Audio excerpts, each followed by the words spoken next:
గాక. దేవుని యొక్క మహాకృపను బట్టి గత సంవత్సరం డిసెంబర్ 31 గురువారం నుండి ఈ యొక్క 2021 జనవరి ఆఖరి గురువారం వరకు మనము సజీవులుగా ఉన్నాము అంటే ఇది దేవుని యొక్క ఉచితమైన కృప. ప్రభువు మనకు ఆరోగ్యమును ఆయుష్ను ఇవ్వకపోతే మనము కూడా అనేకుల వలె మరణించేటువంటి వారు. కానీ కేవలం దేవుని ఉచితమైన కృపను బట్టి ప్రభువు మనలను ప్రేమించి ప్రతిదినం ఆయుష్ని పొడిగిస్తూ ఆరోగ్యాన్ని ఇస్తూ నడిపిస్తూ ఉన్నారు. దేవునికి స్తోత్రం.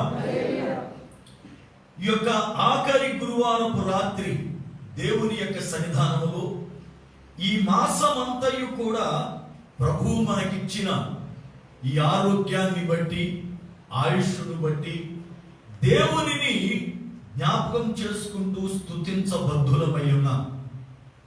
అంతేకాకుండా మన ఆత్మీయ జీవితములో ఎక్కడ మనము బలహీనమయ్యామో లేక ఎక్కడ ఆధ్యాత్మికముగా ఎదగడం ఆగిపోయామో ఏ పరిస్థితులలో జారిపోయామో అనే విషయాలను మనం జ్ఞాపకం చేసుకొని దేవునిలో ఎదగడానికి చాలా శ్రేష్టమైనటువంటి సమయం ఈ సమయం. దేవునికి స్తోత్రం. హల్లెలూయా. ఈ యొక్క రాత్రి కాలము వేళ దేవుని యొక్క వాక్యములో నుండి ఒక మాటను మనం ధ్యానం చేద్దాం. చూడండి, కీర్తనల గ్రంథం 145వ కీర్తన 2వ చరణం. కీర్తనల గ్రంథం 145వ కీర్తన 2వ చరణం. అనుదినము నేను నిన్ను స్తుతించెదను, నిత్యము నీ నామమును స్తుతించెదను. జాగ్రత్త గమనించాలి. వాక్యం చదివే బిడ్డలకు ముందుగానే చెబుతున్నా, రిఫరెన్స్ నేను 2 పర్యాయాలు చెప్పిన తర్వాత చదవండి. ఎందుకంటే లైవ్ చూస్తున్నటువంటి చాలా మంది బిడ్డలు రిఫరెన్స్ రాసుకోవడానికి వీలుగా ఉండటం కొరకై 2 సార్లు రిఫరెన్స్ చెబుతున్నా. వాడు చక్కగా రాసుకుని తరువాత వాక్యాన్ని వాడు చదువుకోవడానికి. అందుకే వాక్యం చదివేవారు కంగారు పడవద్దు. దేవుని సేవకునిగా 2వసారి చదవడం అయిన తర్వాత అప్పుడు వాక్యాన్ని చదవండి. మీరు తొందరపడి పోటీపడి వాక్యాన్ని చదివి కంగారు పడవద్దు. రైట్, చిన్న ప్రార్థన చేసుకుందాం. మహాధనుడవైన పరమ తండ్రి, మీ పాదములకై వందనాలు స్తోత్రాలు చెల్లిస్తున్నాం. మీ అత్యంతమైన కృపను బట్టి దేవా, గత కాలమంతయు కూడా మమ్ములను కాచి కాపాడి సంరక్షించారు. మీకు స్తోత్రాలు. ఈ రాత్రి మీ పాదములకు చేరాం ప్రభువా. మమ్మను కనికరించి దైవజనునిగా నన్ను మరుగుపరచి చదవబడిన లేఖనములలో నుండి మాతో మాట్లాడి బలపరచుమని మా చుట్టూ మీ కంచెని వేయండి. వచ్చిన బిడ్డలను మీ స్వాధీనమందు భద్రపరిచి మీరు మహిమ పొందండి. యేసు నామమున ప్రార్థిస్తున్నాను పరమ తండ్రి, ఆమేన్. దేవుని యొక్క లేఖనములో కీర్తనాకారుడైన దావీదు ఈ మాటలు పలుకుతున్నాడు. అనుదినము నేను నిన్ను స్తుతించెదను, నిత్యము నీ నామమును స్తుతించెదను అన్నాడు. కీర్తనాకారుడైన దావీదునకు స్తుతి అంటే చాలా ఇష్టం. ఎందుకంటే దేవునిని స్తుతించడం, దేవునిని ఘనపరచడం అంటే దావీదుకి చాలా ఇష్టం. దావీదుకున్నటువంటి శ్రేష్టమైన ఆశ ఏమిటంటే పరిశుద్ధ గ్రంథాన్ని మనం చదువుతున్నప్పుడు ఆయన సన్నిధికి అంటే సంతోషం, ఆయన మాటలు వినడం అంటే సంతోషం, ఆయన సన్నిధిలో గడపడం అంటే సంతోషం. అంతేకాదు ఆయనను ఘనపరచడం అంటే సంతోషం. దావీదుకున్నటువంటి సంతోషం కారణం ఏమిటి అంటే దేవునిని సంతోషించడం అనేది, దేవునిని స్తుతించడం అనేది, దేవునిలో సంతోషించడం అనేది మంచిది అని దావీదు యొక్క ఉద్దేశం. అందుకే దావీదు అంటాడు, యెహోవాను స్తుతించుట మంచిది అంటాడు. లోకములో ఎన్నెన్నో మంచులు ఉండొచ్చు, ఎన్నెన్నో మంచి కార్యాలు ఉండొచ్చు, కానీ అన్నిటికన్నా శ్రేష్టమైనటువంటి మంచి కార్యం ఏది అంటే దేవునిని స్తుతించడమే, దేవునిని గణపరచడమే. దేవునిని గణపరచడానికి చదువుతో పని లేదు, దేవునిని గణపరచడానికి జ్ఞానముతో పని లేదు, దేవునిని గణపరచడానికి అంద చందాలతో పనిలే, దేవునిని ఘనపరచడానికి ధనముతో పనిలే. దేవునిని ఘనపరచాలి అంటే ఆశ అనేది కావాలి. దేవునిని ఘనపరచడానికి ప్రప్రథముగా ఆశ కావాలి, తృష్ణ కావాలి. తృష్ణ ఉన్నప్పుడు ఏ రీతిగానైనా దేవునిని ఘనపరుస్తాం. దేవునిని రెండు విధాలుగా గణపరచవచ్చు. ఒకటి క్రియల చేత, రెండవది నోటి మాట చేత. చూడండి వాక్య గ్రంథాన్ని, కొలస్సీ పత్రిక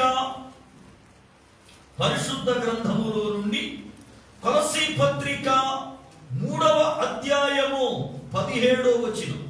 కొలస్సీ పత్రిక 3వ అధ్యాయము 17వ వచనం. మరియు మాట చేత గాని క్రియ చేత గాని మీరేమి చేసినను ప్రభువైన యేసు ద్వారా తండ్రి అయిన దేవునికి కృతజ్ఞతాస్తుతులు చెల్లించుచు సమస్తమును ఆయన పేరట చేయుడి. ఇక్కడ అపోస్తలుడైన పౌలు కొలస్సీ సంఘానికి పత్రిక రాస్తూ ఆయన అంటాడు, మరియు మాట చేత గాని క్రియ చేత గాని మీరేమి చేసినా, అంటే ఒక వ్యక్తి దేవునిని స్తుతించడానికి మాట ద్వారా కానీ లేక క్రియలు అంటే చేసే పనుల ద్వారా కానీ, ఈ రెండిటిలో దేని ద్వారానైనా మీరు దేవుణ్ణి స్తుతించవచ్చు అంటాడు. ఒక వ్యక్తి దేవుని స్తుతించాలి అనంటే మొట్టమొదటిగా తనలో ఆశ ఉండాలి. ఆశ ఉన్నప్పుడు మాట ద్వారా గాని లేదా చేసే క్రియ ద్వారా గాని దేవునిని ఘనపరచవచ్చు. దేవునికి స్తోత్రం. దావీదు సామాన్యమైన మనిషి కాదు.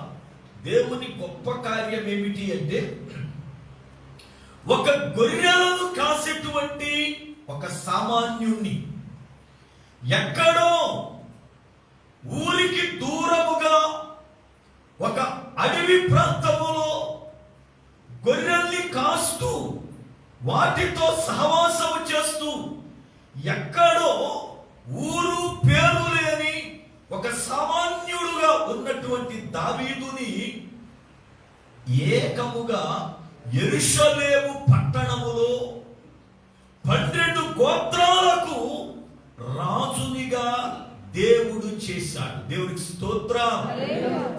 విచిత్రమైనటువంటి కార్యం. ఎందుకంటే సమూయేలు సౌలుతో మాట్లాడుతూ అంటాడు, సౌలా నీవు ఎంత అవివేకమైన పని చేశావయ్యా. దేవుడు సదాకాలం నిన్ను ఇశ్రాయేలీయుల మీద రాజుగా ఉంచాలనుకున్నాడు. కానీ నీ తొందరపాటు తనం వల్ల, నీ అవివేక వల్ల నీవు దానిని పోగొట్టుకున్నావు. అయితే దేవుని మనసు తనకు నచ్చిన వాని మీదకు వెళ్ళిపోయింది అంటాడు. దావీదు అప్పుడు ఏమాత్రము కూడా పేరున్నవాడు కాదు, ఒక సామాన్యుడు, ఊరు పేరు సరిగ్గా లేనటువంటి వాడు, ఎక్కడో గొర్రెల్ని కాస్తున్నటువంటి వాడు. అలాంటి దావీదు మీదకి యెరూషలేములో ఉన్నటువంటి రాజసింహాసనం మీద దావీదును కూర్చోబెట్టాలని దేవుని మనసు ఆలోచించడం ఆశ్చర్యకరమైనటువంటి విషయం. ఒక గొర్రెల్ని కాసేటువంటి వ్యక్తి రాజుగా మార్చబడ్డాడు. పరిశుద్ధ గ్రంథాన్ని మనము పరిశీలన చేస్తే ఒక్కొక్కసారి దేవుడు మనకిచ్చినటువంటి ఆధిక్యత, దేవుడు మనకిచ్చిన ఘనత, దేవుడు మనకిచ్చినటువంటి యోగ్యతను మన తొందరపాటు తనం వల్ల మనం పాడు చేసుకుని చివరికి గుర్తింపు లేని స్థలానికి వెళ్ళిపోతాం.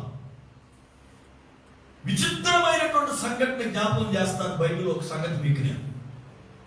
దావీదు గుర్తింపు లేని వ్యక్తి, ఎక్కడో గొర్రెలు కాస్తున్నవాడు. రాజు సడన్ గా రాజుగా చేశాడు దేవుడు.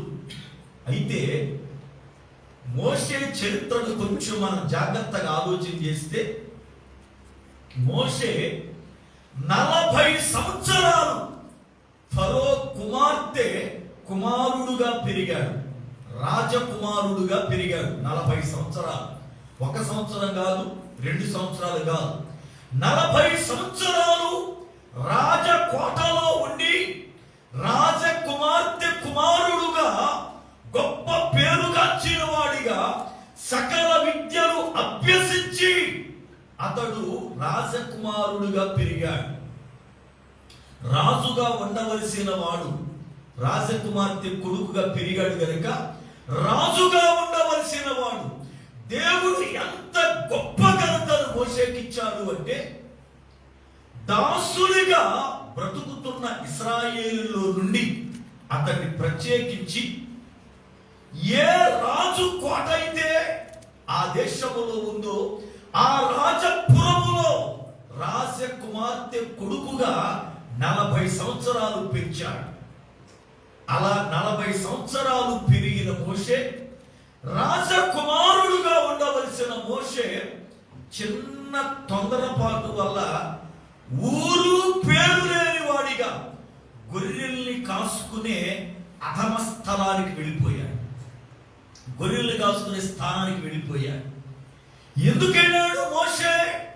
40 సంవత్సరాలు రాజకుమారుడిగా పెరిగిన వాడు, 40 సంవత్సరాలు పురారా రాజభవనములో ఉన్నవాడు, సకల విద్యలు అభ్యసించిన వాడు, రాజులతో పాటు కూర్చున్నవాడు, ఇంత ఘనుడిగా పేరుగాంచిన మోషే ఊరు పేరు లేని వాడిగా గొర్రెల్ని కాసుకోవడానికి వెళ్ళిపోయాడు. కారణం ఏంటి అంటే చిన్న తొందరపాటు. మోషే రాజ కుటుంబములో ఉంటూ ఉన్న తాను పెంచినటువంటి తల్లిగా ఎంచబడిన ఆ యొక్క ఎకేబేదు దగ్గరికి, ఇశ్రాయేలీయుల దగ్గరికి వచ్చి వెళుతూ ఉండేవాడు. అయితే తాను ఇశ్రాయేలీయుడేనని, నన్ను ఇలాగా రాజకుమార్తె పెంచుకుంటుంది అని ఈ విషయాలు మోషేకి తెలిసాయి. తెలిసిన దగ్గర నుండి మోషేకి ఇశ్రాయేలీల మీద ఒక అభిమానం పెరిగింది. నా వాళ్ళు, నా రక్త సంబంధీకులు అని అభిమానం పెంచుకున్నాడు. ఒకరోజు ఆయన వస్తూ వెళుతున్న సందర్భంలో ఒక ఇశ్రాయేలీయుణ్ణి ఐగుప్తీయుడు కొట్టబోతూ ఉన్నాడు.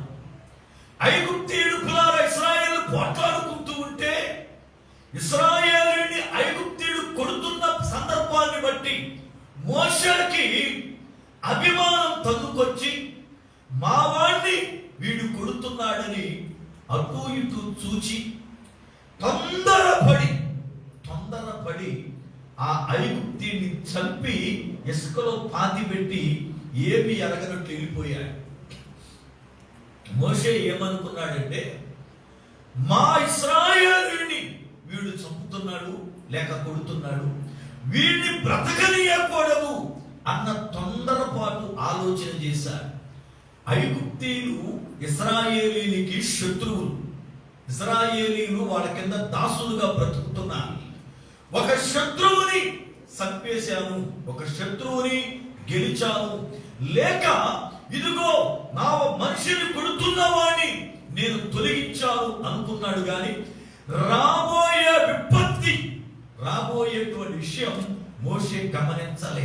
తొందరపడ్డాడు. వాడిని చంపేయడం అనేది తొందరపాటుతనం. ఎందుకంటే మోషే కపుడికి ఆధ్యాత్మిక జీవితం లేదు, రాజకుమారుడిగా పెరుగుతున్నాడు కదా, ఆత్మీయ జీవితం లేనప్పటికీ మోషే ఇశ్రాయేలుడే గాని ఆత్మీయ జీవితం లేదు. దేవుని వైపు తిరగడము గాని, ప్రార్థన చేయడము గాని, ఓర్పు గాని ఇవేమీ లేవు. తొందరపాటుతనం. చంపాడు, ఇసుకలో పాతి పెట్టాడు, వెళ్ళిపోయాడు. మరుసటి రోజున మరలా ఆయన బయటకు వస్తున్నప్పుడు ఇద్దరు ఇశ్రాయేలీలు పోటాడుకుంటున్నారు. ఇద్దరు ఇశ్రాయేలు పోటాడుకుంటున్నప్పుడు రాజకుమారుణ్ణి కదా, నేను చెప్తే వాళ్ళు భయపడతారు, నేను చెప్తే వాళ్ళు వింటారు అనుకున్నాడు. వాళ్ళిద్దరి మధ్యన ఎందుకబ్బాయి ఇద్దరు ఇశ్రాయేలుగా కొట్టుకుంటున్నారు, నువ్వేంటాన్ని కొడుతున్నావు అని అంటే ఇశ్రాయేలీయుడు ఒకడు ఎదురు తిరిగాడు. నీవు ఐగుప్తీయుని చంపి ఇసుకలో పాతి పెట్టినట్లుగా నన్ను కూడా చేద్దామనుకుంటున్నావా అని అడిగాడు. ఎప్పుడైతే ఈ మాట ఆ ఇశ్రాయేలుడు అన్నాడో మోషే గుండెల్లో భయం ప్రారంభమైంది. ఈ సంగతి ఐగుప్తు దేశమున తెలిసిపోయింది. ఫరో నా ఐగుప్తీయుని ఇదిగో వీడిని ఇక్కడ పెంచితే రాజకుమారుడుగా వీడి గుణం మారకుండా నా వాడు వల్ల స్వార్థముతో నా మనిషినే చంపాడు అని చెప్పి మోషేను చంపడానికి ప్రయత్నం చేస్తున్నాడని తెలిసి ఆ యొక్క ఐగుప్తు దేశము నుండి, రాజ కుటుంబము నుండి పారిపోయి మిద్యాను దేశములో ఆ యొక్క రఘూయేలు కూతుర్ని చేసుకుని ఒక అనామకుడిగా, ఒక ఎన్నిక లేని వాడిగా, ఒక సామాన్యుడుగా గొర్రెల్ని మేపుకోవడం ప్రారంభించాడు. రాజ కుటుంబములో పెరిగిన వాడు చిన్న అవిధేయత, చిన్న తొందరపాటు తన వల్ల గొర్రెలు కాసుకునేవాడు అయిపోయాడు. కానీ విచిత్రం ఏమిటంటే గొర్రెలను కాసుకునేవాడు తనకున్న విధేయతను బట్టి, తనకున్న భక్తిని బట్టి, తనకు దేవుని ఎడల ఉన్నటువంటి ఆ యొక్క వాంఛను బట్టి గొర్రెల్ని కాసేవాడు రాజైపోయాడు. దేవునికి స్తోత్రం. అనేక సార్లు మన జీవితంలో కూడా దేవుడు మనకి కొన్ని యోగ్యతలు ఇస్తాడు, కొన్ని అర్హతలు ఇస్తాడు, కొన్ని స్థలాల్లో మనల్ని హెచ్చిస్తాడు, కొన్ని స్థలాల్లో మనల్ని కనులుగా పెడతాడు. అయితే మన తొందరపాటు తన వల్ల, మన అవిధేయత వల్ల, మనకున్నటువంటి అనాలోచన వల్ల మనమే ఆ యోగ్యతను చెరిపేసుకుంటాం. ఆ యోగ్యతను పాడు చేసుకుని ఆ యోగ్యత నుండి తొలగించబడి చివరికి అధమ స్థలానికి చేరిపోతాం. దేవుని లేఖనంలో దావీదు పురారా రాజుగా హెచ్చింపబడడానికి కారణం ఏమిటి అంటే బైబిల్ గ్రంథం చలవిస్తా ఉంది, నన్ను ఘనపరుచు వారిని నేను ఘనపరుస్తా. చూడండి వాక్య గ్రంథాన్ని, సమూయేలు మొదటి గ్రంథము 2వ అధ్యాయం 30వ వచనం. సమూయేలు మొదటి గ్రంథము 2వ అధ్యాయము 30వ వచనం.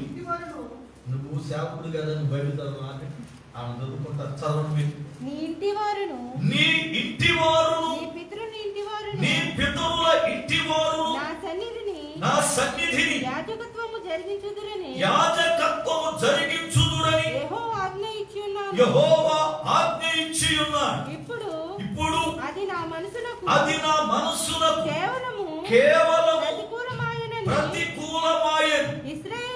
ఇశ్రాయేలీయుల దేవుడైన యెహోవా సెలవిచ్చుచున్నది. కావున యెహోవా వాక్కు ఏదనగా అమర్చుడి, నన్ను ఘనపరచు వారిని నేను ఘనపరచదను, నన్ను తృణీకరించు వారిని తృణీకారముందురుచ. దేవుని యొక్క వాక్యములో యాజకుడైన ఏలీ అనబడుతున్న దైవజనుని చేత దేవుడు మాట్లాడుతున్నాడు. ఓ ఏలీ, ఎవరు నన్ను ఘనపరుస్తారో వారిని నేను ఘనపరుస్తా, ఎవరు నన్ను తృణీకరిస్తారో వారు తృణీకారం పొందుతారు. దావీదు భక్తుడు గొర్రెల్ని కాసుకునే స్థితి నుండి ఎంతగా ఘనపరచబడ్డానికి, ఎంత ఘనుడుగా ఎంచబడ్డానికి, రాజుగా అతడు పులారా ఎవరి ఉండడానికి, దేవుడు ఆ వ్యక్తిని అంతగా హెచ్చించడానికి కారణం ఏమిటి అంటే దేవునిని అతడు ఘనపరచడమే. బైబిల్ బోధిస్తుంది, నన్ను ఘనపరచు వారిని నేను ఘనపరుస్తా.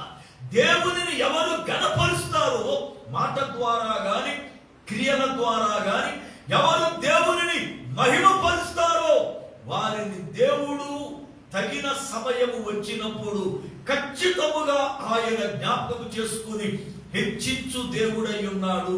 దేవునికి స్తోత్రం. మన జీవితములో మనకు మనముగా హెచ్చించుకోవాలి అంటే అది అయ్యే పనిగా. ఒకవేళ మనముగా హెచ్చించుకున్నా ఒక రోజున మరలా మనం కూలిపోతాం. కానీ దేవుడే కానీ మనల్ని హెచ్చిస్తే ఇక అక్కడి నుండి మనల్ని దింపేవాడు ఎవడు కూడా ఉండడు.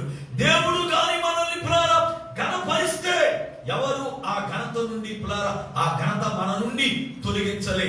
కనుక వాక్య గ్రంథములో కీర్తనాకారుడైన దావీదు అంటాడు, అనుదినము నేను నిన్ను స్తుతించుచున్నాను.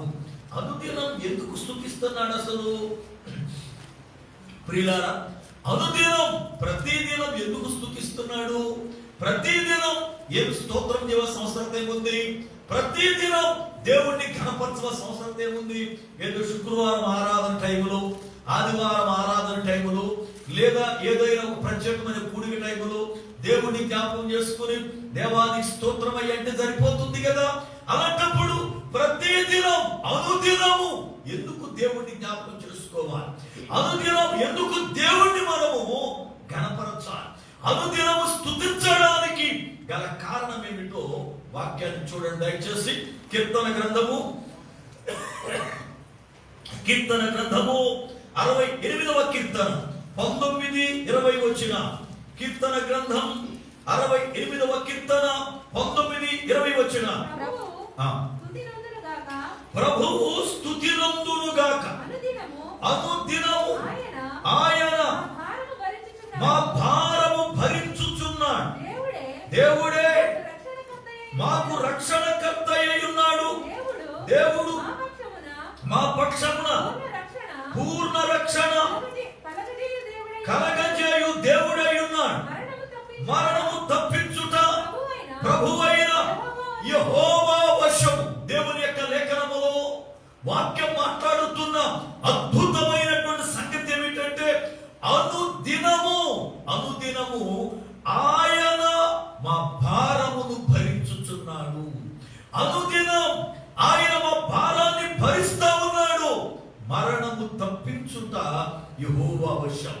దావీదుని గాని మనం అయ్యా ఎందుకు అనుదినం దేవుణ్ణి స్తుతిస్తున్నావు నీవు? అనుదినం ఎందుకు దేవుణ్ణి కనపరచాలి అంటే దావీదు అంటాడు, అనుదినము నా భారాన్ని భరిస్తున్నాడు ఆయన. అనుదినము నా భారాన్ని, నా బాధ్యతను భరిస్తున్నాడు. ఈ రోజున పిల్లరా, మన భారాన్ని భరించేవారు ఎవరైనా ఉన్నారా? ఒకసారి ఒక యవనస్తుడిని నేను ఒక విషయం అడిగా. ఏంటి అంటే, ఆ యవనస్తుడికి వివాహం అయ్యిందని తెలిసింది నాకు. 25 సంవత్సరాల లోపు ఉంటాయి ఆ యవనస్తుడికి. అయితే నేను అడిగే సమయంలో ఆయన దగ్గర తన భార్య లేదు, ఒంటరిగా ఉంటున్నాడు. నేను అడిగినప్పుడు, అయ్యా నీకు పెళ్ళైందని విన్నాను, మరి నీ భార్య నీతో లేదేమిటి? ఏం జరిగింది విషయం? ఆమె ఎందుకు లేదు అని అడిగాను. ఆయన అన్నాడు, అయ్యా నాకు పెళ్ళయింది, అయిన 2వ సంవత్సరంలో నాకు ఎక్కువగా దగ్గొస్తూ ఉండేది. దాన్ని నేను హాస్పిటల్కి వెళితే టీబీ అన్నా. అయితే నా భార్యకి సంగతి తెలిసి నీతో ఉండి నీకు పరిచర్య చేస్తే అది నా కట్టుకుంటది, అయితే నేను రోగినైపోతా, కనుక నాకొద్దు అని నన్ను విడిచిపెట్టి వెళ్ళిపోయిందండి అన్నారు. చాలా ఆశ్చర్యపోయారు.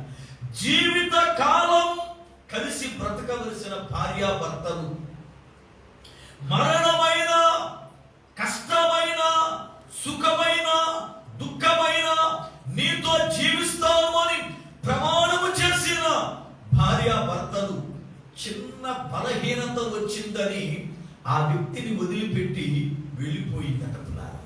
నిజముగా ఈ రోజున మనము ఆరోగ్యముగా ఉన్నంత వరకే, మన దగ్గర ధనము ఉన్నంత వరకే, మనము వారి అక్కరకు పనికొచ్చేంత వరకే మనుషులు ఈ మనిషితో ఉండాలి, లేకపోతే వదిలేయాలి అనుకున్న స్వభావాన్ని కలుగుతున్న రోజులు ఈ రోజు.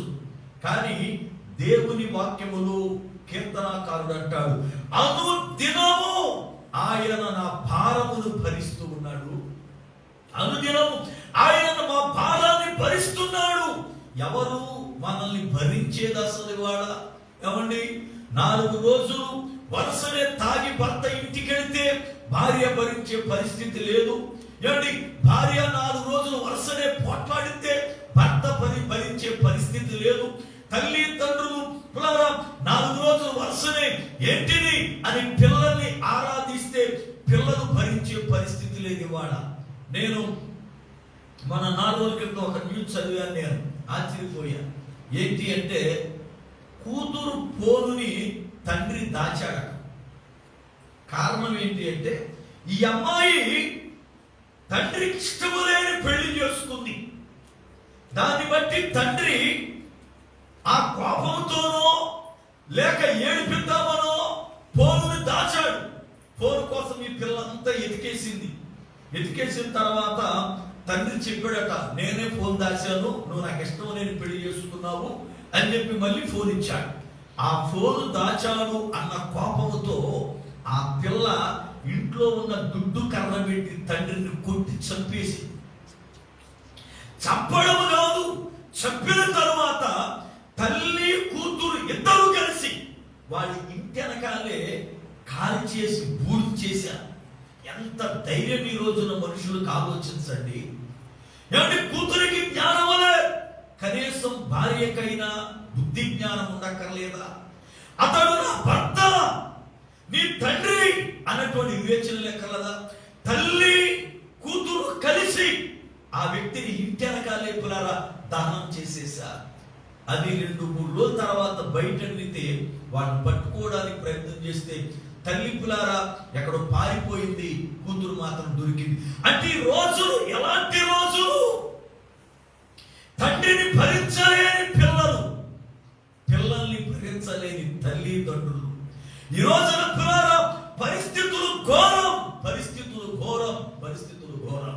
నిజముగా మనము చేసే పనులకి భార్య భర్తని, భర్త భార్యను, తల్లిదండ్రులను, పిల్లల్ని తల్లిదండ్రుల్ని, అన్నని తమ్ముడిని, అన్న అక్కని, చెల్లిని అక్క భరించలేని ఈ పరిస్థితులలో మనం ఎన్ని పిచ్చి పనులు చేస్తున్నా, మనం ఎంత బాధను ఆయనకి తెస్తున్నా, ప్రతిదినం మనల్ని భరిస్తున్నాడు అనంటే నిజముగా ఆయన ఎంత గొప్ప దేవుడు. దేవుని స్తోత్రం. నిజముగా ఆయన ఎంత గొప్ప దేవుడు. మన పనులకి మనల్ని మనం సహించట్లేదు కదా. అలాంటప్పుడు ఆయన ప్రతిదినం మనల్ని ఆయన భరిస్తున్నాడు. మనం పెట్టే బాధలను ఓర్చుకుంటున్నాడు, మనం మాట్లాడే మాటలను ఓర్చుకుంటున్నాడు, మనం చేసే పనులను సహిస్తా ఉన్నాడు. నిజముగా అట్టి దేవుణ్ణి మనము కలిగి ఉండడం ఎంత గొప్ప ఆశీర్వాదం, ఎంత గొప్ప ఆశీర్వాదం. బైబిల్ అంటుంది, అనుదినము ఆయన మా భారమును భరిస్తున్నాడు. ఈ రోజున ఒకరి భారాన్ని ఒకరు భరించడానికి ఎవ్వరిష్టపడలే. ఏమండి, కుమారుడు వయసు వచ్చిన తరువాత ఏ పని చేయకుండా ఖాళీగా ఉంటే తల్లిదండ్రులు అంటారు, నీకు ఎంత వయసు వచ్చింది, ఇప్పుడు వరకు పెంచాం, ఇంకా నీ సంపాదన చూసుకో, ఎంతకాలం మా మీద పడి పెరుగుతావు, ఎంతకాలం మేము పెంచాలి, మేము భరించలేం అంటున్నారు. ఈ రోజున తల్లిదండ్రులే పిల్లల్ని భరించలేని పరిస్థితులు. పిల్లలే తల్లి భరించలేని పరిస్థితులు. ఈ రోజున లోకమంతా కూడా ఒకరికి ఒకరు భారం అనుకుంటున్న ఈ దినాలను బైబిల్ అంటుంది, అనుదినము ఆయన మా భారమును భరిస్తున్నాడు. అంతేకాదు, ఎందుకయ్యా ప్రతిదినం ఆయన కనపరుస్తున్నాం, ప్రతిదినం ఆయన స్తుతిస్తున్నాం అని అంటాడు, మరణమును తప్పించుట యెహోవా వశము. ఈ రోజుల్లో పులారా మరణం ఎటు నుండి వస్తుందో తెలియట్లే, మరణం ఏ రీతిగా సంభవిస్తుందో తెలియటలే, మరణం ఏ రీతిగా మనుషుల మీదకి వస్తుందో తెలియటలే. మనిషి పులారా ఎంత జాగ్రత్తగా ఉన్నా, ఎంతగా పులారా మనుషుడు జాగ్రత్త పడుతూ ఉన్నా, మరణం ఆ సమయానికి అతన్ని మింగేస్తూ ఉంది. అయితే మరణము నుండి తప్పించబడాలి అంటే అది దేవుని యొక్క వశమే తప్ప ఇక ఏ మనుషుల వశము కూడా కా. దేవుని యొక్క వాక్యములో కీర్తనకారుడు అంటాడు, అనుదినము అనుదినము నేను నిన్ను స్తుతిస్తాను అన్నాడు. కారణం ఏంటి అంటే అనుదినము మా భారాన్ని భరిస్తున్నాం, అనుదినం మా భారాన్ని భరిస్తున్నాం. అయితే భారాన్ని భరిస్తే స్తుతించాలా? ఎందుకు స్తుతించాలి? స్తుతించడం వల్ల ఏ ప్రయోజనం అంటే దేవునికట బలుల అర్పణ కన్నా స్తుతి చాలా ఇష్టమట. దేవునికి స్తోత్రం. చూడండి వాక్య గ్రంథాన్ని, కీర్తన గ్రంథము 69వ కీర్తన 30-31 చరణ. కీర్తన గ్రంథం 69వ కీర్తన 30-31 చరణ. కొమ్ములను డెక్కలను గల కోడె కంటెను అది యెహోవాకు ప్రీతికరము, బాధపడువారు దాన్ని చూచి సంతోషించును. 30-31 వచ్చిన కీర్తనలతో నేను దేవుని నామమును స్తుతించెదను, కృతజ్ఞతాస్తుతులతో నేను ఆయనను ఘనపరిచెదను. ఎద్దు కట్టేను కొమ్ములను డెక్కలను గల కోడె కట్టేను అది యెహోవాకు ప్రీతికరము. దేవునికి స్తోత్రం. దేవునికి ఏది ప్రీతి, దేవునికి ఏది ఇష్టం అంటే ఎద్దు కట్టే అంటే బలి అర్పణ కట్టే, కొమ్ములు డెక్కలు కలిగిన కోడి కట్టే. దేవునికి ఏది ఇష్టం అంటే దేవునికి కృతజ్ఞతా స్తుతి ఇష్టమట. దేవునికి కృతజ్ఞతా స్తుతులు ఇష్టం. కారణం అవి కోడె కంటే ఎద్దు కంటే కూడా ఆయనకి ఇష్టమైనటువంటివి.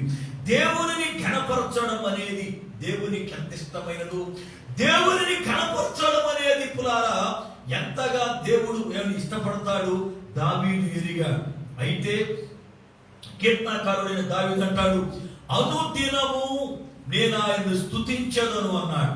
అనుదినం ఆయన స్తుతించాలి అంటే ఎలాంటి వారు స్తుతిస్తారు? అందరూ స్తుతిస్తారా?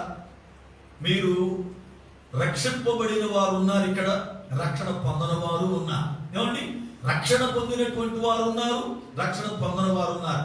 అయితే ప్రతిదినం ప్రార్థన కాకుండా, ప్రార్థన అంటే నీ ఎక్కడి కొరకు నువ్వు ఏదో చేసుకుంటాం, ప్రార్థన కాకోకుండా ప్రతిదినం అయ్యా దేవుడు నాకు ఇస్తున్న ఆయుష్ను బట్టి, ఆరోగ్యాన్ని బట్టి కాసేపు దేవుని సన్నిధానంలో వాక్యాన్ని చదువుకొని లేక ఒక పాటను వాడుకొని దేవుని నిత్యము కొద్ది సమయము నేను స్తుతిస్తాను అనేవాడు మనలో ఎంతమంది ఉన్నారా? ఏమండి, దేవుని నేను స్తుతిస్తున్నాను, ఆయన చేసి ఉపకారములు జ్ఞాపకం చేసుకుని, ఆయన చేస్తున్న మేళ్లను జ్ఞాపకం చేసుకుని, పనులన్నీ అయిపోయిన తర్వాత లేకపోతే నా పనులు చేసుకుంటా దేవునితో, దేవా నాకు ఇచ్చిన ఈ ఆరోగ్యం కొరకు స్తోత్రాలు, నాకు ఇచ్చిన ఈ పని కొరకు నీకు స్తోత్రాలు, నాకు ఇచ్చిన కుటుంబం కొరకు స్తోత్రాలు, నాకు ఇచ్చినటువంటి స్థలం కొరకు స్తోత్రాలు, నాకు ఇచ్చిన యోగ్యత కొరకు స్తోత్రాలు, నాకు ఇచ్చినటువంటి నాయన ఈ పరిస్థితుల కొరకే స్తోత్రాలు అని ఎంతమంది మనలో దేవుడు అనుగ్రహించిన వాటిని బట్టి దేవుడు స్తుతిస్తున్నారు. కీర్తనకారుడైన దావీదు సామాన్యమైన వాడు కాదు, రాజుకి ఎన్ని బాధ్యతలు ఉంటాయి, దేశ వ్యవహారాలు. ఇలాంటి రాజు దేవుని పాద సన్నిధిలో రోజుకి కేవలం దేవుడు ఇచ్చిన న్యాయ విధులను బట్టి 7 సార్లు స్తోత్రం చెల్లిస్తాడట. ఎన్నిసార్లు? వీటిని బట్టి, కేవలం న్యాయ విధులను బట్టి. చూడండి వాక్యాన్ని, 119వ కీర్తన 164వ చరణం. కీర్తన గ్రంథం 119వ కీర్తన 164వ చరణం. నీ న్యాయ విధులను బట్టి దినమునకు 7 మారులు నేను నిన్ను స్తుతించాను. కీర్తనకారుడైన దావీదు దేవుని సన్నిధానములో దేవుని ఎదుట ఒప్పుకుంటున్నాడు, అయ్యా నీ న్యాయ విధులను బట్టి దినమునకు 7 మారులు నేను నిన్ను స్తుతిస్తున్నానయ్యా. నిజముగా ఎన్ని బాధ్యతలు దావీదు భక్తులుకుంటే, ఎంత బాధ్యత కలిగినటువంటి వ్యక్తి అయినా, ఒక రాజ్యానికి రాజు, ఎన్నో దేశ వ్యవహారాలు ఉంటాయి. అలాంటి స్థితిలో ఉండి కూడా దేవుడు నాకు ఈ న్యాయ విధులు ఇచ్చాడు కదా, ఈ న్యాయ విధులు లేకపోతే నేనేమైపోదునో, ఈ న్యాయ విధులు లేకపోతే నా బ్రతికేమైపోయేదో, ఈ న్యాయ విధులు లేకపోతే నా జీవితం ఏమిటో అని చెప్పి దావీదు కేవలం న్యాయ విధులను బట్టి దినమునకు 7 సార్లు స్తుతించేవాడట. మన జీవితంలో ప్రతిదినం దేవుడు మనకి కృప చూపుతున్నాడు, ప్రతిదినం మేలు చేస్తూనే ఉన్నాడు, ప్రతిదినం ఆయన మన ఎడల వాత్సల్యత చూపుతున్నాడు. అయితే దేవునికి మనం అనుదినము స్తుతియాగం చేస్తున్నామా? అనుదినం స్తుతిస్తున్నామా?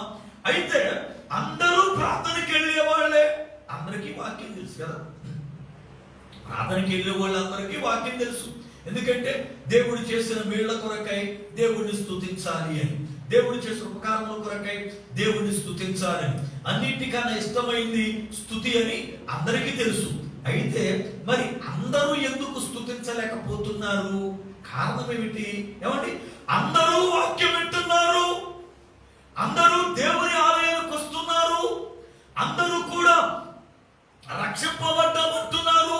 కానీ రక్షింపబడిన వారిలో కొందరే ప్రతిదినం దేవుని సన్నిధానములో స్తుతిస్తున్నారు. కానీ రక్షింపబడినటువంటి వారిలో మిగిలిన వారు చాలా మంది ఏదో ఆరాధనకి వెళితే ఆ పాటలు పాడే వాళ్ళతో కలిసి కాస్త పాటలు పాడడం, ఆరాధించే వారితో కలిసి ఆరాధించడమే తప్ప మరలా తిరిగి ఎప్పుడు వారి జీవితంలో దేవునికి ఏకాంత సహవాసం, ఏకాంత స్తుతి వారి జీవితంలో లేదు. అయితే ఎందుకు మనము దేవుని స్తుతించలేకపోతున్నాం? ఎవరు దేవుని స్తుతించేవా? మనం స్తుతించలేకపోవడానికి, ఇతరులు నిత్యము దేవుని స్తుతించడానికి గల కారణం ఏంటో చదువు వాక్యాన్ని చూడండి. యెషయా గ్రంథము 38వ అధ్యాయం 18-19 వచనములు. యెషయా గ్రంథం 38వ అధ్యాయము 18-19 వచనం.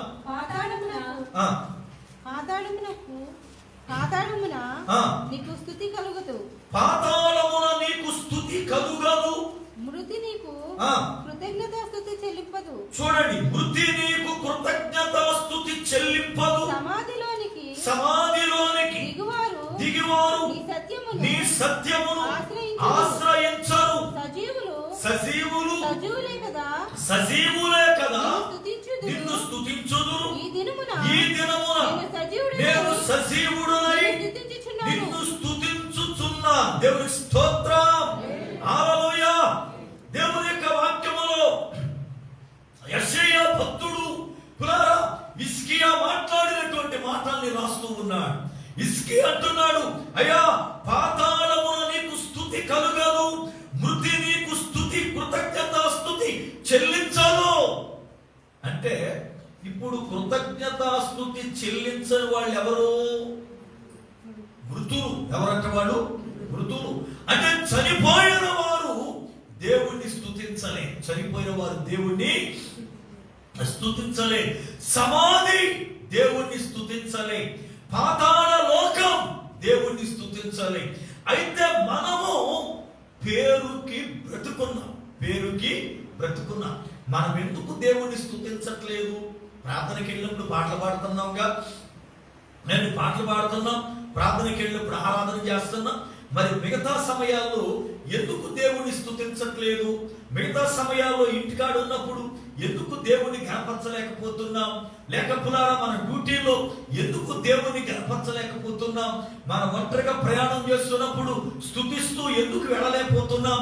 వీటి కారణం ఏంటి అని అంటే, పేరుకి మాత్రం బ్రతికున్నట్లుగా ఉన్న సంఘములంతే. దేవుని వాక్యములో సార్దీస్ అనబడుతున్న సంఘముతో దేవుడు మాట్లాడాడు. చూడండి, ప్రకటన గ్రంథం 3వ అధ్యాయం 1వ వచనం. ప్రకటన గ్రంథము 3వ అధ్యాయము 1వ వచనం. సార్దీసులో ఉన్న సంఘపు దూతకు ఇలాగు వ్రాయుము, 7 నక్షత్రములు దేవుని 7 ఆత్మలను గలవాడు చెప్పు సంగతులేమనగా, నీ క్రియలను నేను ఎరుగుదును. ఏమనగా, చూడండి, జీవించుచున్నావన్న పేరు మాత్రము ఉన్నది కానీ నీవు మృతుడవే. సార్దీస్ అనబడుతున్న సంఘముతో 7 ఆత్మలు కలిగినటువంటి వాడు మాట్లాడుతున్న మాట, నీ క్రియలు నేను ఎరుగుదును. నీ క్రియలు నాకు తెలుసు. క్రియలు అనగా చేసే పనులు.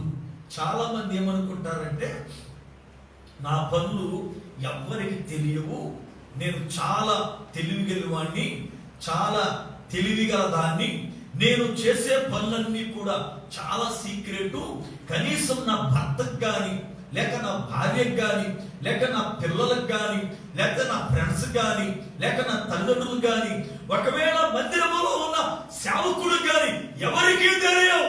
నా క్రియలు ఎవరికి తెలియవు అనుకుంటా. కానీ దేవుడు అంటున్నాడు, నీ క్రియలు నాకు తెలుసు. నీవు కూర్చుండుట, నువ్వు లేచుట నాకు తెలుసు అన్నాడు దేవుడు. మన క్రియలు మనుషులకు తెలకపోవచ్చు, మన తలంపులు మనుషులకు తెలకపోవచ్చు, మన ఆలోచనలు మనుషులకు తెలకపోవచ్చు, కానీ మన క్రియలు, మన తలంపులు మనల్ని సృష్టించిన దేవునికి మరుగైనవి కావు. బాగా గుర్తుపెట్టుకోవాలి. దేవుని లేఖనములో ప్రభువు మాట్లాడుతున్నాడు సంఘముతో, ఓ సార్దీసులో ఉన్న సంఘమా, నీ క్రియలను నేను ఎరుగుదును. నీ క్రియలు నాకు తెలుసు. నీ పరిస్థితి ఏంటో తెలుసా? పేరుకి బ్రతికి ఉన్నావు, పేరుకి బ్రతికి ఉన్నావు అన్న పేరుంది, కానీ నీవు నా దృష్టిలో చచ్చిన దానివి. చచ్చిన దానివి. నువ్వు మృతుడవే, నువ్వు మృతుడవే. ఎందుకన్నాడు సంఘాన్ని ఆ మాట? అదేంటి? సంఘము అంటే ఆయన శరీరమే కదా. సంఘము అంటే క్రీస్తు రక్తము చేత విమోచించబడిన సమూహము కదా. సంఘము అంటే దేవుని ప్రజలు కదా. దేవుని ప్రజలైనటువంటి వారినే దేవుడు అంటున్నాడు, నువ్వు ప్రజల మధ్యన బ్రతికి ఉన్నావన్న పేరుంది. బ్రతుకున్నావంటే ఎలాగా? అందరిలాగా గుడికి వెళ్తున్నావు, అందరూ పాడితే పాడుతున్నావు, అందరూ ఆరాధన చేస్తే చేస్తున్నావు, అందరూ ప్రార్థిస్తే ప్రార్థనలో ఉంటున్నావు, వాక్యం చెప్పినప్పుడు అందరిలాగా విన్నట్టుగా ఉంటున్నావు.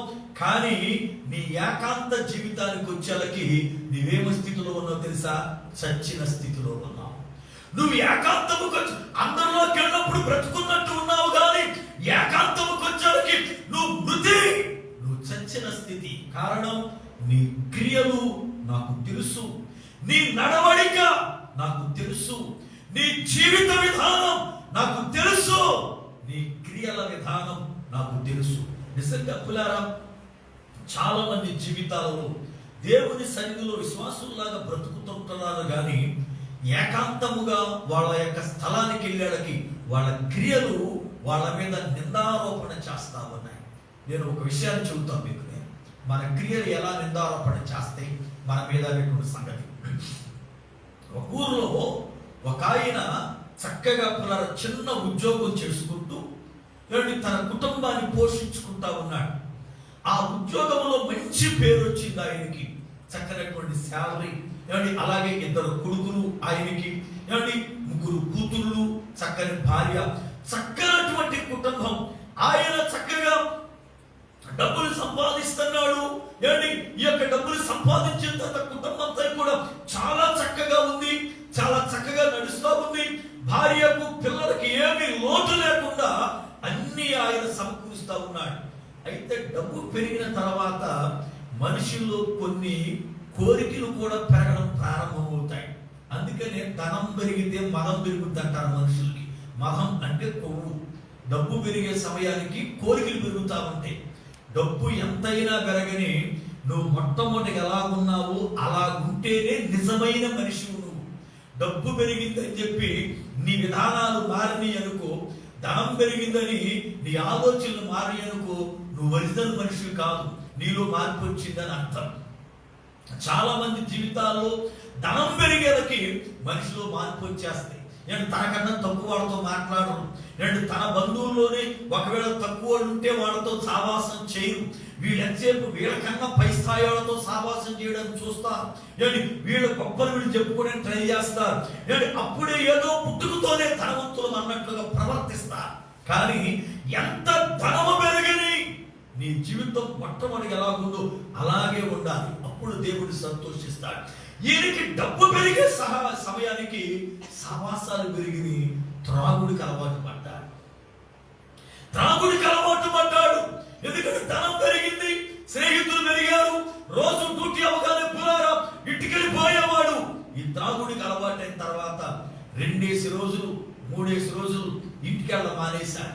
త్రాగేసి ఆఫీసులోనే పడుకోవడం, త్రాగేసి స్నేహితులతో సావాసం చేయడం, ఇలాగన పులారా 2 రోజులు 3 రోజులు ఇంటికి వెళ్ళకోకుండా నేను ఆడ కావాల్సిన ఇస్తున్నాను కదా, ఆడ కావాల్సిన సమకూరుస్తున్నాను కదా, నా పిల్లలకి నా భార్యకు ఏం తక్కువ చేశాను అని పిల్లలు అనుకుంటూ ఇతడు నెమ్మదిగా త్రాగుబోతైపోయి చివరాఖరికి ఇంటికి రావడం తగ్గించేసి బ్రతుకుతూ ఉంటే, ఇతడు త్రాగుబోతైపోతే భార్య పిల్లారా ఆమె కూడా భర్త సరిగ్గా ఇంటికి రావట్లేదు, నన్ను పట్టించుకోవట్లేదని తప్పటి మార్గానికి వెళ్ళిపోయింది భార్య.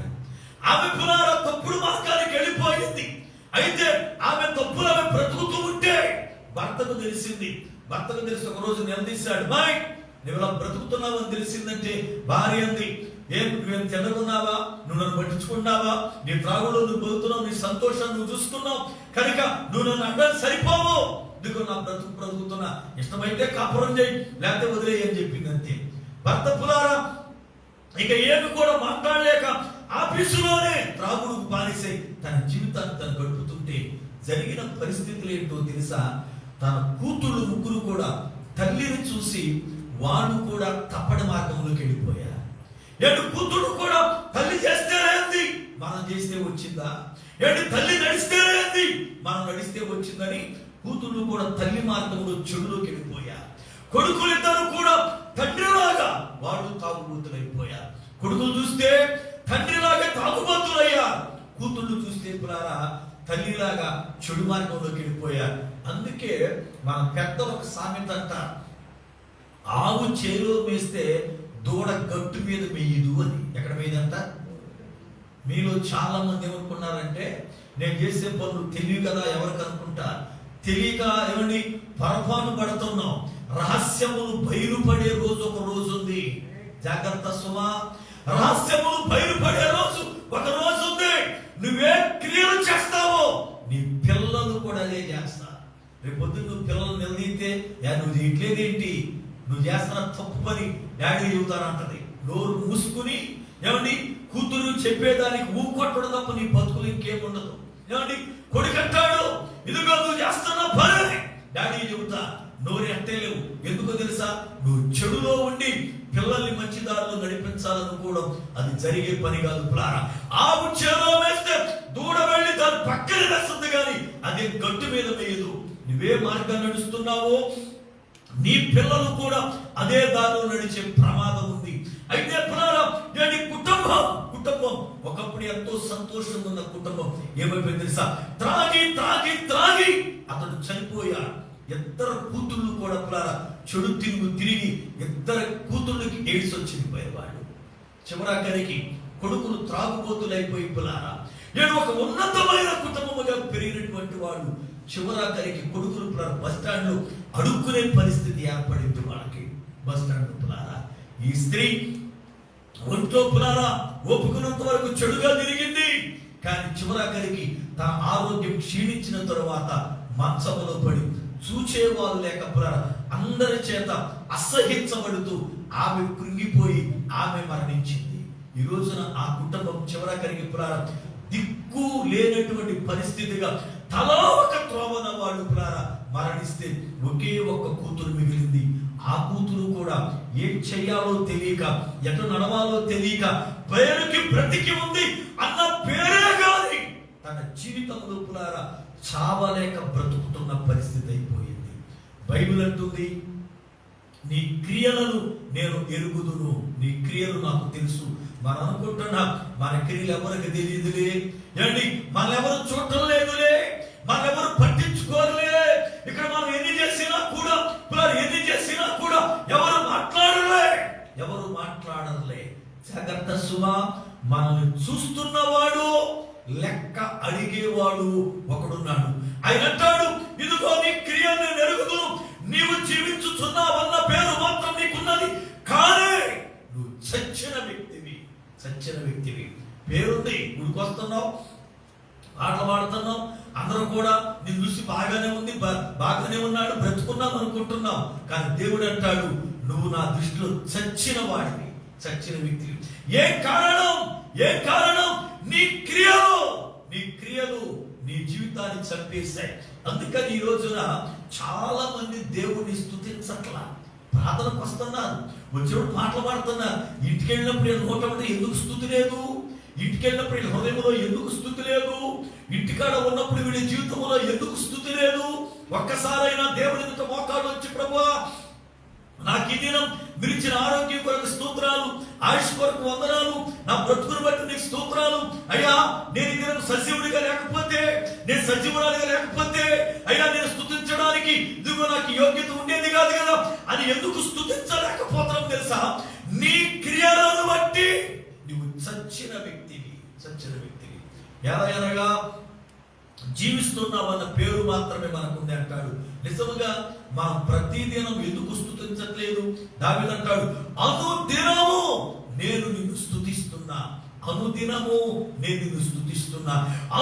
ఎలా స్తుతించగలంటే సజీవుడే ఆయన స్తుతించే. దావీదు ఎవరంటే సజీవుడు, దావీదు ఎవరంటే బ్రతుకుచున్నవాడు. మరి మనం ఎందుకు స్తుతించట్లేదు అంటే మనము మన క్రియల వల్ల చచ్చినవారు, అందుకే దేవుణ్ణి స్తుతించట్లా. గమనించండి, గత 1 తారీఖు నుండి 28 రోజులు ప్రభు నిన్ను కాచాడు, నిన్ను కాపాడాడు.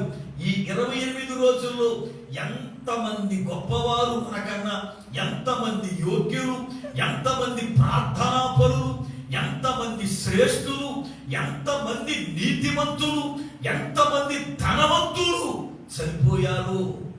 దేవుడు నిన్ను సజీవుడిగా ఉంచాడు కదా, సజీవురాలుగా ఉంచాడు కదా. దేవుడిని జ్ఞాపకం చేసుకుంటున్నామా?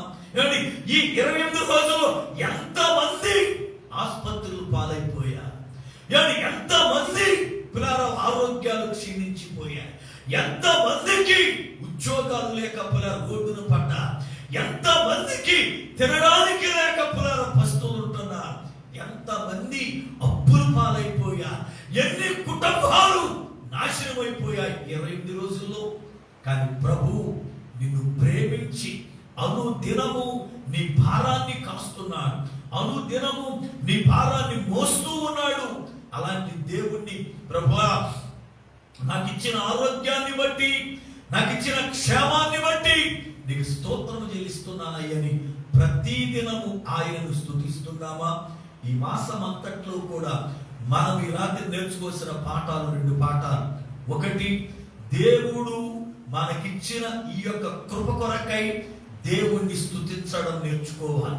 రెండవది, మనము ఎందుకు స్తుతించలేకపోయామో, దానికి కారణమేమిటో, ఎక్కడ పడిపోయామో, ఎక్కడ జారి ఆధ్యాత్మికముగా చనిపోయామో మనల్ని మనం పరిశీలన చేసుకోవాలి. కీర్తనకారుడు ఒక శ్రేష్టమైన మాట అంటాడు. చూడండి, కీర్తన గ్రంథము 139వ కీర్తన 23, 24 చరణ. కీర్తన గ్రంథము 139వ కీర్తన 23, 24 చరణ. దేవా నన్ను పరిశోధించి, చూడండి, దేవా నన్ను పరిశోధించి నా హృదయమును తెలుసుకొనుము.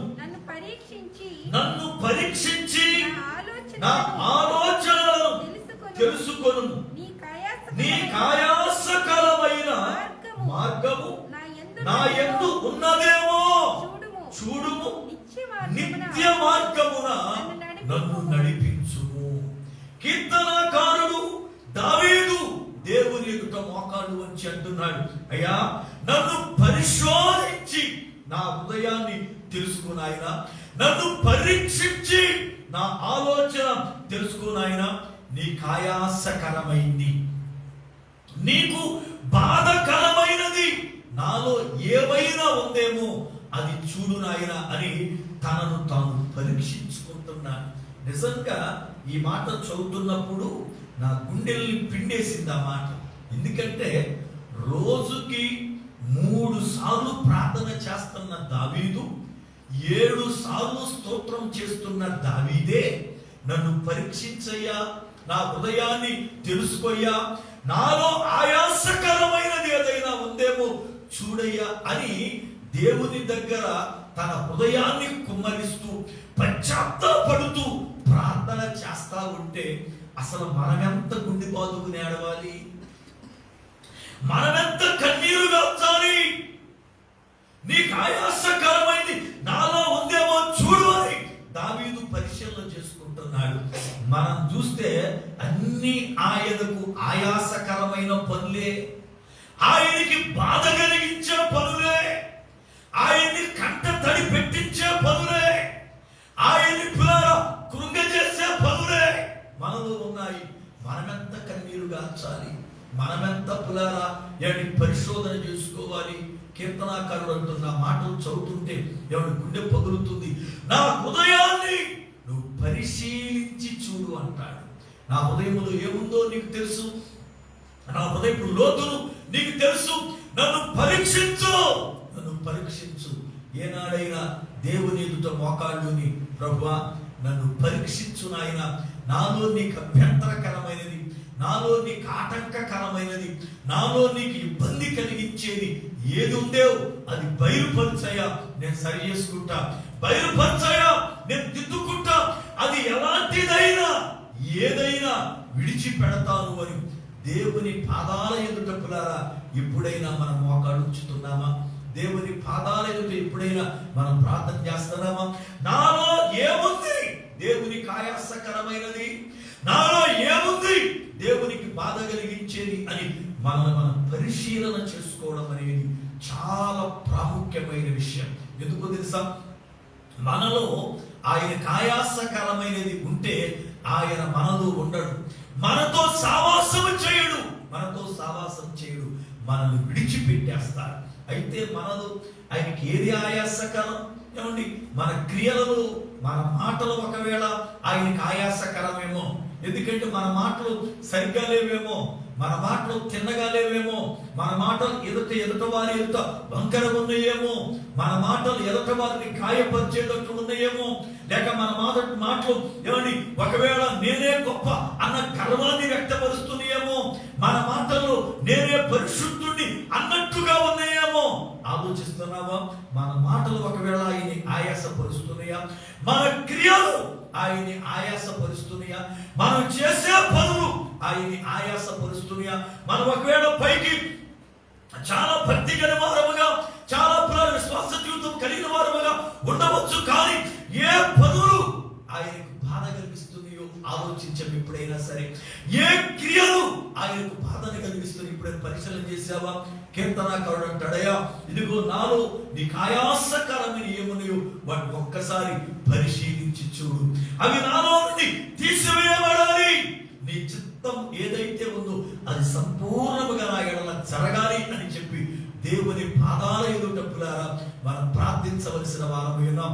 ఈ మాసమంతా కూడా ప్రభువు కాచాడు, కాపాడాడు. అయితే మనం చేయవలసిన ఈ మాసపు ఆఖరి ఈ కుడికలో మనం చేయవలసిన 2 పనులు. ఒకటి, మాసమంతా కాచి కాపాడినందుకు దేవునికి కృతజ్ఞతాస్తుతులు చెల్లించాలి. ఇప్పటి వరకు మనం చెల్లించలేకపోయాం, ఇప్పటి వరకు మనం తొట్టిల్లిపోయాం. రెండవది, ఈ మాసములో ఎక్కడ పడిపోయామో, ఎక్కడ జారిపోయామో, ఎక్కడ తొట్టిల్లామో, ఎక్కడ ప్రభు మనల్ని బట్టి ఆయాసపడ్డాడో, ఎక్కడ మనల్ని బట్టి ప్రభు బాధపడ్డాడో మనల్ని మనమే పరిశీలన చేసుకోవాలి. ఎందుకంటే ఇప్పుడు మళ్ళీ తిరిగి అది మనలో కనబడకోకుండా దిద్దుకోవడానికి, మరలా తిరిగి అది మనలో లేకుండా సరి చేసుకోవడానికి పులారా ఏమని మనం జాగ్రత్తగా దిద్దుకోవాలి. చాలా మంది జీవితాలలో భక్తిగా ఉంటున్నారు కానీ, భక్తిగా నడుస్తున్నారు కానీ దేవునికి ఆయాసకరమైనవి వాళ్ళల్లో నుండి తీసేసుకోవటంలా, దేవునికి ఆయాసకరమైనవి అలాగే ఉంచుకొని పైకి మాత్రం పిల్లారా భక్తిమంతుల్లాగా నడుస్తున్నాం. అయితే మన భక్తి వేషధారణ అయిపోద్ది. జాగ్రత్త సుమా, మన భక్తి పులారా వేషధారణ అయిపోద్ది. బైబిల్ అంటుంది, వేశ్యలకైనా పరలోకములో చోటుంది గాని వేషధారులకు చోటు లేనే లేదు. మనం ఒకవేళ వేషధారులాగా ఉంటున్నామా, పైకి భక్తి నటనాడుతున్నామా, నేను ఎంతో భక్తి ఉంటా, నేను ఎంతో నీతిగా ఉంటా, నాకు చిన్నప్పటి నుంచి వాక్యం తెలుసు, నేను వాక్యం బాగా చదువుతా, పాటలు బాగా పాడతా, కానుకలు బాగిస్తా అని పైకి భక్తి వేషం వేసి అంతరంగములో దేవునికి ఆయాసమైన గర్వమే గాని, కోపమే గాని, అసూయే గాని, అతిశయమే గాని, జారత్వమే గాని, వ్యభిచారపు మనసే గాని దేవునికి ఆయాసకరమైనవి మనలో ఉంచుకుని ఒకవేళ జీవిస్తున్నామేమో మనమే పరిశీలన చేసుకోవలసినటువంటి ఆవశ్యకత పులారా మనలో ఉంది. ఈ రాత్రి కాల వేళ దేవుని వాక్యం వింటున్న మనం మాసమంతా కూడా ప్రభు కాచాడు, కాపాడాడు. అయితే దేవునికి పులారా అనుదినము మనం కృతజ్ఞతాస్తుతులు చెల్లించాలి. ఎందుకంటే కీర్తనకారుడు అంటాడు, అనుదినము ఆయన మా భారమును భరిస్తున్నాడు. అనుదినము మన భారాన్ని ఆయన భరిస్తున్నాడు. ఈ రోజున ఎవరు మన భారాన్ని భరించేవారు? ఏమండి, 1 గంట సేపు మన యొక్క భారాన్ని భరించడం కష్టమైపోతుంది. ఎవరు మన భారాన్ని చూసేవారు? ఆయన మనమెంత బాధ పెట్టినా, ఎన్నిసార్లు ఆయన్ని తోలాడినా, ఎన్నిసార్లు తృణీకరించినా, ఎన్నిసార్లు నిందించినా, ఎన్నిసార్లు ఆయనకి అయిష్టమైన కార్యాలు చేసినా మనల్ని ఆయన భరిస్తున్నాడు. ఆయన మరణము నుండి అనుక్షణం మనల్ని రక్షిస్తూ ఉన్నాడు. కనుక దేవుని యొక్క వాత్సల్యతను, దేవుని యొక్క కనికరమును మనం జ్ఞాపకం చేసుకుని పులారా ఈ రాత్రి కాల వేళ ప్రార్థన చేసుకుందాం. ప్రతి వారు కూడా కుర్చీలు దిగి మోకరిద్దాం. దయచేసి ఒకవేళ మోకాలు వంచలేని వారు ఉంటే అట్టి వారు లేచి నిలబడండి. దయచేసి పులారా, దయచేసి దేవుని యొక్క పాద సన్నిధిలో ప్రతి బిడ్డ కూడా మోకాలు వచ్చుదాం. కొద్ది నిమిషాలు దేవుని పాద సన్నిధిలో మన విజ్ఞాపన ప్రార్థన చేద్దాం. ప్రతి వారు కూడా